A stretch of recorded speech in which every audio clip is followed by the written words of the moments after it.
Aqui entra o princípio da lei de Peter, que também é conhecida como lei da incompetência. O que que ela diz? Que muitas vezes a gente coloca as pessoas em níveis hierárquicos, não pela sua competência técnica, mas por uma incompetência que nós acreditamos que ela tenha.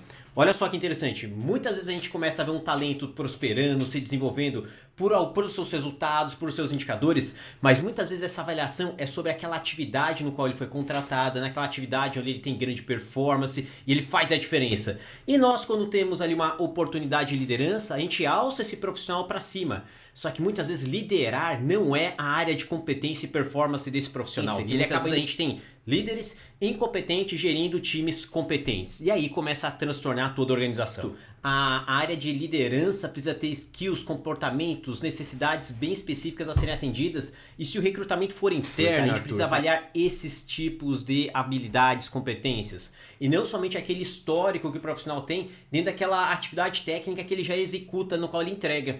Então, se dentro de casa eu tiver profissionais com aquelas competências, aquelas habilidades de liderança, de gestão, de entendimento dos protocolos, de fazer com que o seu time tire melhor performance dentro das atividades, aí sim a gente tem alguns bons candidatos dentro de casa.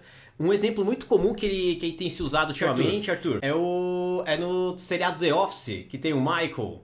Ali é um exemplo clássico, tá? Era um ótimo vendedor, ascende para uma cargo de liderança, e cara, um desastre, é um desastre, mas ainda continua com as boas skills de um vendedor. Ele é simpático, carismático, gosta de conversar, é habilidoso em negociar as coisas, mas ainda assim não é um líder. Ele fica muito explícito lá na paródia que a série faz. É um exemplo clássico da lei de Peter, quando a gente começa a trazer para cima profissionais que são bons na competência técnica, mas não têm as habilidades de liderança. E aí, quando for fazer recrutamento interno, olhar para isso, não deixar se contaminar por esse histórico de performance técnico que os profissionais têm.